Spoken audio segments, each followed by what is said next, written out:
2 médailles de bronze pour les Français, mais surtout le couronnement d'une reine, la gymnaste Nadia Comaneci. Pour défendre le franc, le taux de l'escompte est relevé de 1,5%. À Damas, Palestiniens et Syriens négocient, mais au Liban, les combats continuent. Philippe Rochaud, notre correspondant retour de Beyrouth, témoigne. Peugeot plus Citroën égale la 104 LN, carrosserie de la 104, moteur de la Diane. Favoriser l'accession à la propriété, premier objectif de la réforme du logement, c'est le dossier de notre journal.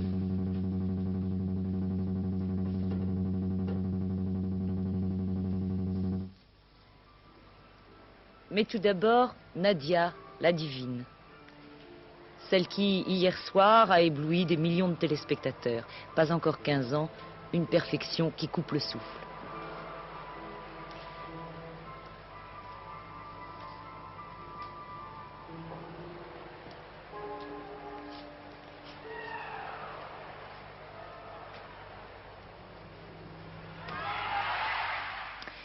Les superlatifs paraissent pauvres. Au bar asymétrique, la petite Roumaine a obtenu 10, le maximum. À la poutre, 10 encore. Quant à sa prestation au tapis, une merveille d'humour, de joie. Nadia Comaneci est exceptionnelle et nous y reviendrons tout à l'heure. J'ai oublié de vous dire bonsoir, je dis donc bonsoir. Il ne faut pas se plaindre, chacun a les raccords qu'il peut. En natation, les Américains collectionnent ceux du monde. Quant aux Français, eh bien, aujourd'hui, Pierre Andraca a battu de près de 3 secondes le record de France du 400 mètres. Mais il ne participera pas à la finale, il est 9e et les 8 premiers seulement sont qualifiés. Enfin, notre première médaille, une petite déception, où Fleuret Talvar doit se contenter de celle de bronze. Mais en revanche, une surprise, Daniel Senet est médaille de bronze en haltérophilie. À Montréal, hier, c'était Nadia Comaneci qui était la reine de la soirée. Aux Olympiques de Munich, il semblait que la jeune soviétique Olga Korbut, alors âgée de 14 ans, avait atteint une telle perfection dans le style et l'exécution que jamais plus l'on ne verrait une championne de cette classe. Et puis voici qu'une autre gamine de 14 ans a surgi aux Jeux de Montréal, une Roumaine, Nadia Comaneci, 1,53 m, 39 kg. Et elle a fait oublier Olga Korbut. Comaneci est la première grande vedette des Jeux. Elle a atteint le score parfait, la note 10 aux barres asymétriques et 10 encore à la poutre. Dimanche et lundi, elle avait déjà obtenu la note 10 dans 3 autres exercices, 5 au total. Les juges ont été émerveillés, mais les voici désormais obligés de revoir leur système de cotation. Comment à l'avenir, si une autre Comaneci se révèle, comment départager les gymnastes? L'ordinateur lui-même n'a pu à Montréal afficher la note 10. Il n'avait été programmé que jusqu'à la note 9,95. Nadia Comaneci affirme qu'elle n'est pas une technicienne, elle se dit simplement sportive. Et elle se refuse à prendre les gymnastes soviétiques en exemple. Elle n'a jamais pris de leçons de danse. Et pourtant, dans les exercices au sol, son exhibition a semblé à tous réunir la danse et l'athlétisme au plus haut sommet. Bernard Talvar, premier médaillé français, était pourtant déçu. Il espérait l'or, il n'a eu que le bronze. Il a été devancé par l'Italien Dalzotto et le Soviétique Romankov. Et si Talvar était déçu, un autre Français était comblé, Daniel Senet, médaille de bronze en haltérophilie, au prix d'une belle concentration.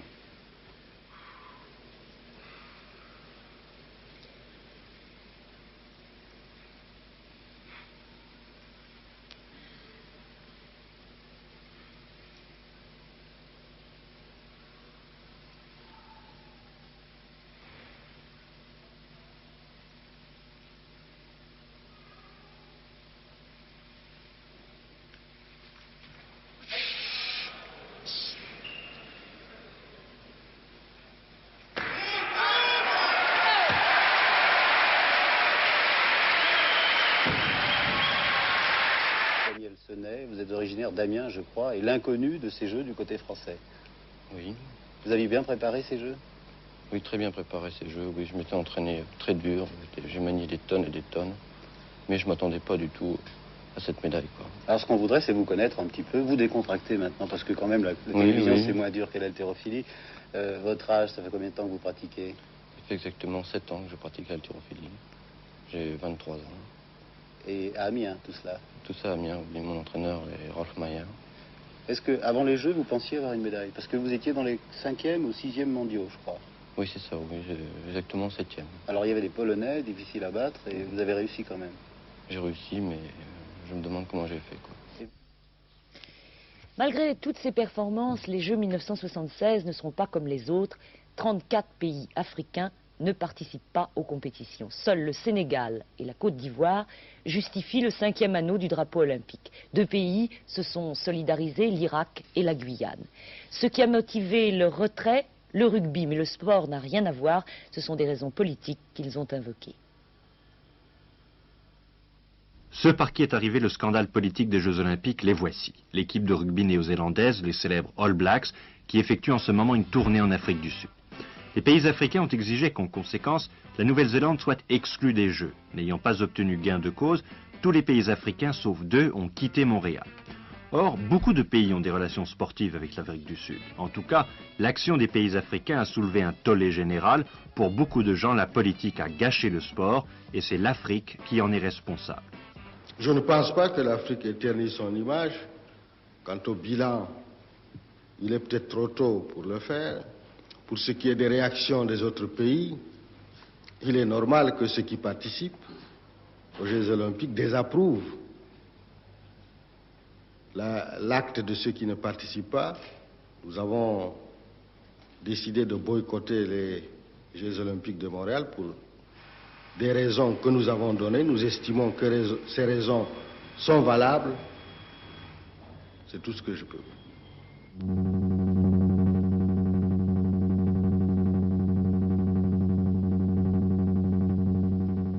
Il faudra payer le crédit plus cher. La Banque de France a augmenté le taux d'escompte de 1,5%. Il passe de 8% à 9,5%. Une mesure pour défendre le franc, premier pas vers la lutte contre l'inflation, mais coup de frein à la reprise. Guy Thomas vous donnera tout à l'heure son point de vue. Ce matin, à l'Élysée, conseil restreint pour étudier la réforme de l'aide au logement. Ce sera le sujet de notre dossier. L'idée la plus séduisante est bien que bientôt tous les Français puissent devenir propriétaires de leur logement. Pour atteindre ce but, M. Gallet, ministre de l'Équipement, propose plusieurs mesures.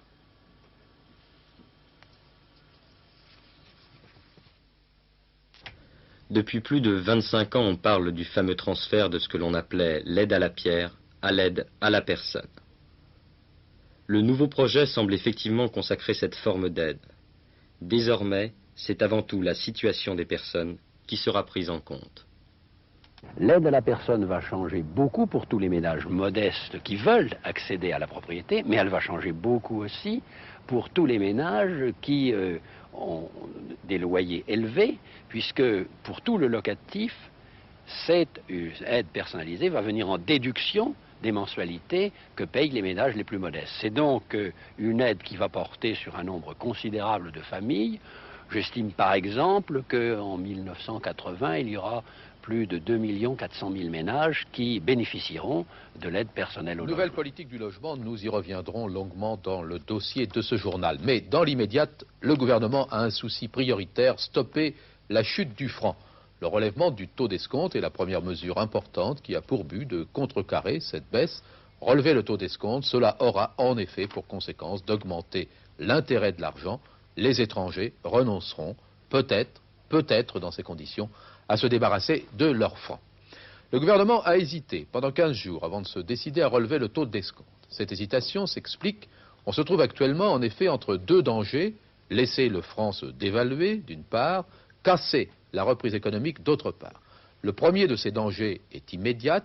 Chaque fois que le franc perd 1% de sa valeur, c'est 1 milliard de francs supplémentaires de déficit commercial. Or, notre monnaie a perdu plus de 4% en quelques jours. Il faut arrêter cela. L'autre danger est moins immédiat, mais tout aussi réel. Toute mesure susceptible de stopper la baisse du franc et en général de juguler l'inflation risque de freiner la reprise économique. Ainsi, la hausse du taux d'escompte va rendre le crédit plus cher, donc peut décourager les industriels qui voulaient investir, donc supprimera des heures de travail, donc accentuera le chômage. Il fallait pourtant choisir, le gouvernement l'a fait, il aura d'autres choix plus difficiles encore à faire dans le même domaine à la rentrée. Non seulement la hausse des prix n'est pas enrayée, mais le chômage augmente à nouveau. Fin juin, avec l'arrivée des premiers jeunes sur le marché du travail, le nombre des demandeurs d'emploi approche les 970 000, 5 000 de plus que fin mai. Ce n'est pas dramatique, mais c'est un signe. Rien ne va plus entre le père de la réforme du second cycle, Celle qui a fait tant de bruit au troisième trimestre est Madame Saunier Séité. Depuis un certain temps déjà, leurs conceptions divergeaient et Monsieur Jean-Louis Kermon a démissionné de ses fonctions de directeur des enseignements supérieurs. Il est remplacé par Monsieur Jean Humbert, qui jusqu'à présent s'occupait des personnels enseignants des lycées au ministère de l'Éducation. Pas de dissonance dans la majorité pour les élections municipales de 1977. Le coordonnateur a bien fait son travail. Ce matin, les 4 partis de la majorité se sont mis d'accord pour présenter un chef de file unique pour chaque liste soutenue par la majorité. Et cela dans 238 villes de plus de 20 000 habitants. Monsieur Jacques Chirac a donné la liste des villes, mais on ne connaît pas encore le nom des personnalités qui seront à la tête de chacune des listes. Restent 250 villes, y compris Paris, dont les chefs de file n'ont pas encore été désignés. Une seconde liste sera donc publiée en septembre. D'après M. Chirac, comme cette fois-ci, les 4 composants de la majorité devraient parvenir sans problème à un accord. Le coordonnateur et les secrétaires généraux, Yves Guéna, UDR, Jacques Dominati, RI, Jacqueline Lebou, radicaux et André Diligent, réformateurs, entendent que les listes uniques soutenues par la majorité soient politiquement les plus ouvertes possibles. D'une part, ils ont décidé de soutenir des listes uniques, d'apporter leur soutien à une liste unique, liste qui, dans leur esprit, doit être aussi large et ouverte que possible, d'une part sur le plan politique, c'est-à-dire faisant appel non seulement aux hommes et aux femmes des différents mouvements politiques de la majorité, mais également à ceux qui, engagés dans des formations qui n'appartiennent pas à la majorité, ne se satisferont pas du carcan rigide du programme commun et acceptent de travailler et de s'associer à l'effort de gestion de la cité. Et aussi en dehors du plan politique, à toutes celles et à tous ceux qui, par leur expérience, par leurs compétences, par leur dévouement, doivent trouver naturellement leur place parmi les administrateurs de la commune. Jacques Chirac a-t-il rencontré Hissène Habré, le leader des rebelles tchadiens installés au Tibesti et qui détient toujours Françoise Claustre? Oui, affirme Abbas Siddiq, secrétaire général d'une branche rivale de celle dirigée par Hissène Habré. Sa déclaration est publiée dans le quotidien marocain L'Opinion. Abbas Siddiq prétend que le Premier ministre aurait rencontré Hissène Habré lors de ses visites en Libye. Réponse de l'entourage du Premier ministre, c'est faux, c'est un démenti formel.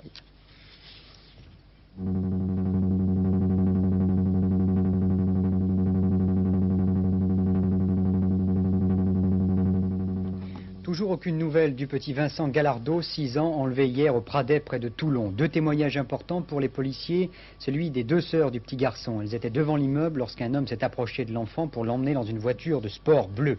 Selon la jeune fille, le kidnappeur avait un regard dur qui faisait peur, on aurait dit un fou.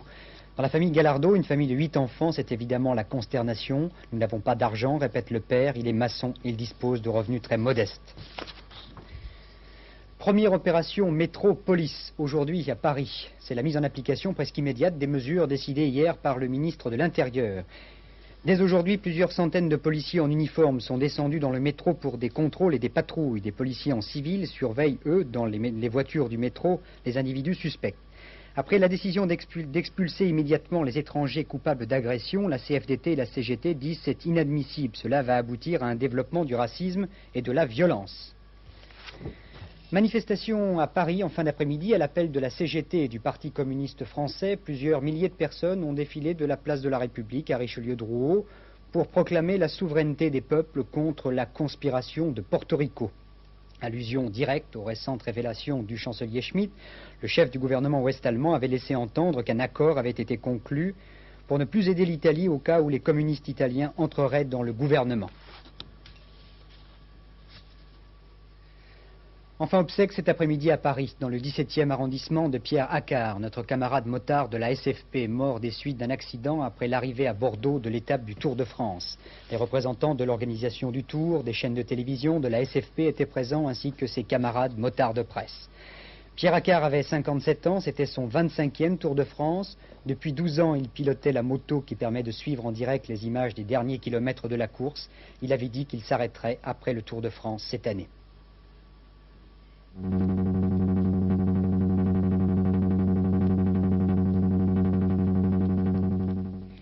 Alors qu'à Damas, les Palestiniens rencontrent les Syriens pour la 2e fois, au Liban, les combats se poursuivent avec autant de violence.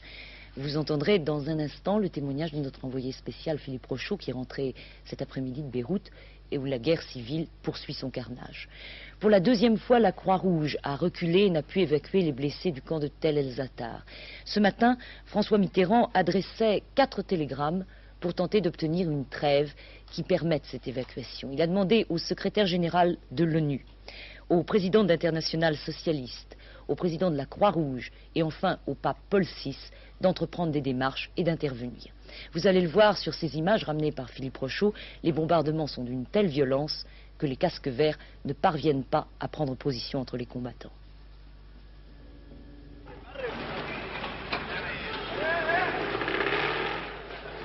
Le déploiement de la force de paix arabe à Beyrouth marque peut-être une amorce de détente dans la guerre civile du Liban. Depuis un mois, ces casques verts arabes se contentaient de faire du camping à l'aéroport de Beyrouth en attendant qu'un rôle leur soit enfin donné dans les tentatives de paix. Un accord péniblement arraché entre toutes les parties leur permet de s'installer dans le no man's land qui sépare les deux zones de combat. Cette avenue où ils s'avancent est le seul point de passage possible entre quartiers chrétiens et musulmans, mais on le franchissait souvent au péril de sa vie. Les casques verts vont remplacer peu à peu les milices, mais à peine arrivés, leur présence est déjà contestée par les combattants d'extrême droite du quartier d'en face qui refusent toute force étrangère dans la guerre civile du Liban. Leurs francs-tireurs ont voulu mettre à l'épreuve ces soldats séoudiens de la force de paix et ils ont bien failli plier bagage. À peine étaient-ils en position qu'on relevait déjà 3 blessés.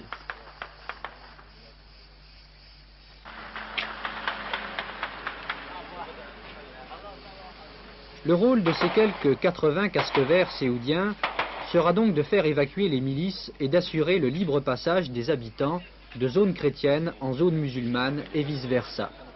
Leur présence va permettre aussi de lever le blocus alimentaire entre quartiers est et ouest de Beyrouth. Déjà, les premiers habitants se risquent à traverser le no man's land malgré les francs-tireurs qui prennent l'avenue en enfilade. Pour certains, c'est la première fois depuis plusieurs mois qu'ils peuvent enfin passer cette frontière qui a séparé parfois des familles entières d'un côté à l'autre de Beyrouth.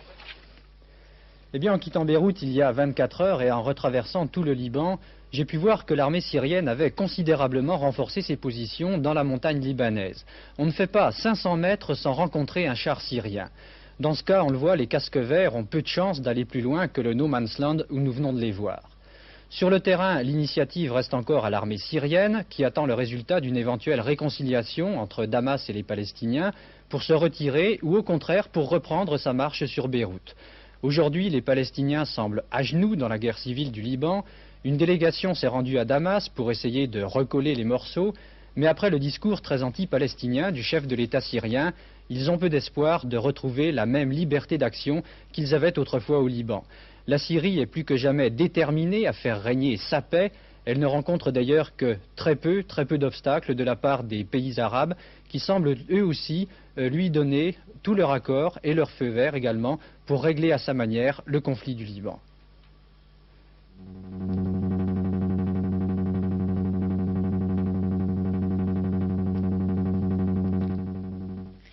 Un coup d'œil sur la météo, il faisait à l'aube moins 85 degrés, mais c'était sur Mars et c'est Viking qui avait sorti son thermomètre.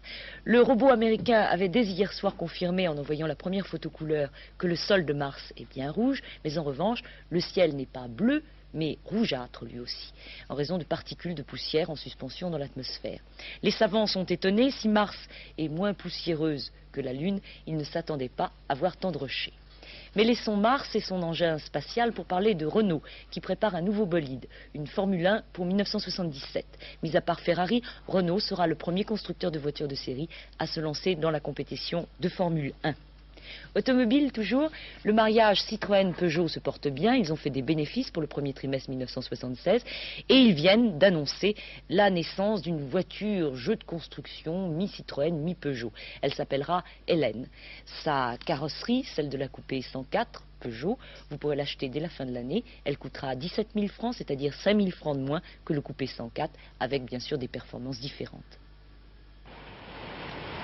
L'apparence du coupé 104 Peugeot, la suspension, les freins, la direction, la planche de bord du coupé Peugeot, et pourtant c'est une Citroën. La synthèse a été faite par les ingénieurs du quai de Javel. Le moteur, c'est celui de la Diane, 3 chevaux, refroidissement par air. Un moteur qui équipe déjà 5 millions de véhicules. Toujours dans la partie mécanique, la boîte de vitesse est celle de la GS. Citroën réalise en outre l'aménagement intérieur. Cette Citroën LN consomme environ 6 litres au 100. Sa vitesse de pointe, 120 km/h. L'on savait que l'absorption de Citroën par Peugeot allait entraîner une standardisation, mais pas à ce point. Les deux constructeurs français avaient parlé jusqu'alors de complémentarité au niveau de la gamme, chaque marque conservant sa personnalité. Le besoin d'une nouvelle voiture en bas de gamme subsistait. Il fallait donc que nous sortions très vite une voiture, un nouveau modèle de bas de gamme, et il fallait que nous puissions le sortir sans des investissements trop coûteux. Il nous est apparu que, exceptionnellement, et sous la pression des circonstances, nous pourrions réaliser une synthèse, si possible harmonieuse, et je crois qu'elle l'est. C'est un enfant que nous pensons réussi, mais c'est un enfant qui restera unique. Et là, nous sommes formels. Il est bien entendu que les futurs modèles Citroën, de même que les futurs modèles Peugeot d'ailleurs, resteront chacun l'apanage de chaque marque. Cette voiture sera vendue uniquement par le réseau Citroën, elle remplace l'Auto Bianchi. Le réseau Peugeot va devoir affronter une rude concurrence. Un modèle extérieurement identique à son coupé 104, mais peu gourmand et 5 000 francs moins cher.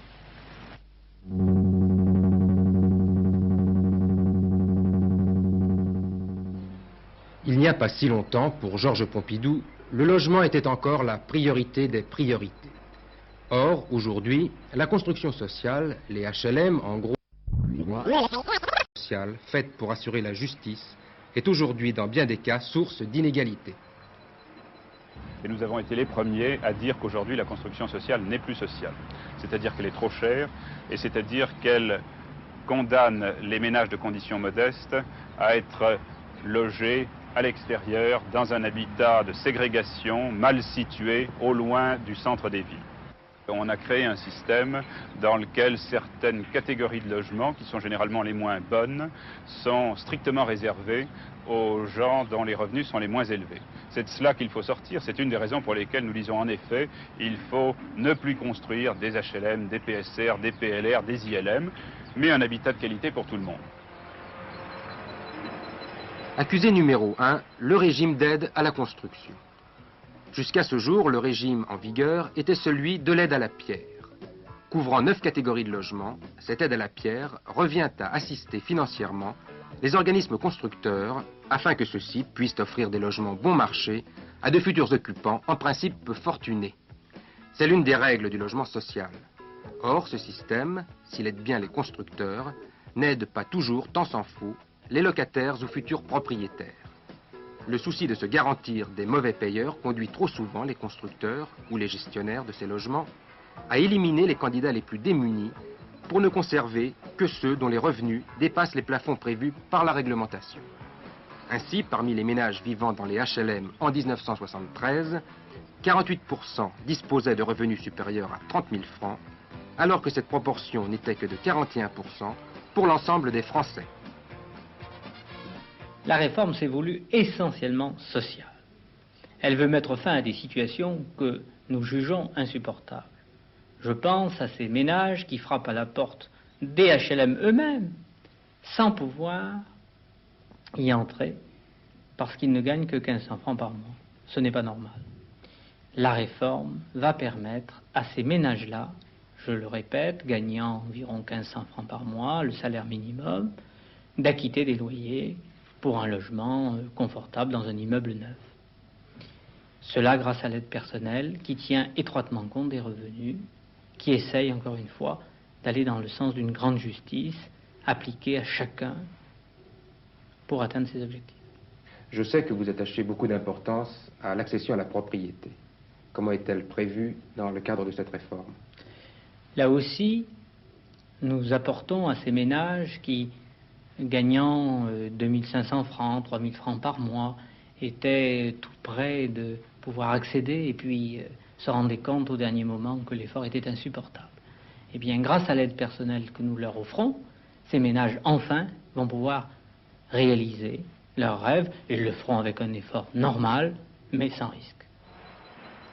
La principale nouveauté de cette réforme, c'est donc la création d'une aide personnalisée au logement, l'APL, qui serait déterminée en fonction des ressources et de la taille des familles désireuses d'en profiter. C'est ainsi qu'un même F2 pourrait coûter moins de 200 francs pour une femme seule retraitée et 600 francs pour un célibataire dont le salaire avoisine 3500 francs. Même modulation pour le paiement des mensualités de remboursement dans le cas de l'accession à la propriété. Cette aide à la personne serait gérée par les caisses d'allocation familiale et devrait bénéficier aux catégories qui en étaient exclues jusqu'alors. Le deuxième aspect de la réforme se préoccupe de la réhabilitation des logements anciens. Comprenez par là la remise en état de ces logements. Il y a en France plus de 20 millions de logements, 500 000 sont construits environ chaque année, soit 3% du total. C'est sur ces 3% qu'ont porté jusqu'à ce jour les efforts des pouvoirs publics. Or, il y aurait plus de 6 millions de logements inconfortables en France, abritant 16 millions de personnes. On imagine le parti et l'économie qu'il y a à tirer d'une telle opération de rénovation. Il faut absolument sortir du dilemme impossible, ou bien supporter l'inconfort, ou bien quitter ce quartier auquel on est attaché pour aller vivre je ne sais où en périphérie. Pour cela, il faut que les immeubles soient réparés, que des loyers permettent de payer ces réparations, sans pour autant défavoriser ceux qui ont de la peine à payer ces loyers. Là aussi, grâce à l'aide personnelle, nous pourrons réussir cette réhabilitation de l'habitat ancien. Une telle réforme est certainement souhaitée par beaucoup de Français. Mais pour être effective, encore faut-il que les moyens financiers suffisants lui soient donnés. Or, tout cela va coûter très cher, et l'on peut craindre que le ministère des Finances, qui a déjà rappelé que la France était en avance sur ses partenaires dans ce domaine, n'émette quelques réserves. Rendez-vous donc au prochain budget. Voilà maintenant que l'on revient au temps des giboulées. Le temps frais s'est étendu à toute la France. Il faisait 23 degrés aujourd'hui à Marseille et à Nancy, il ne faisait que 13 degrés.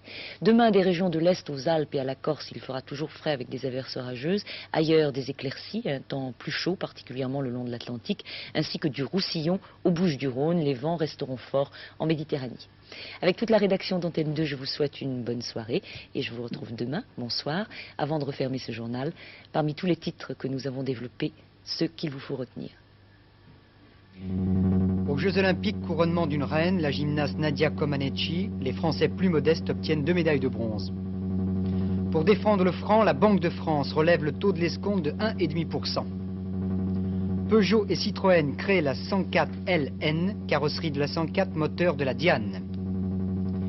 Favoriser l'accession à la propriété, c'est le premier objectif de la réforme du logement décidée aujourd'hui. Vers 23h25, la dernière édition du journal avec Daniel Bilalian.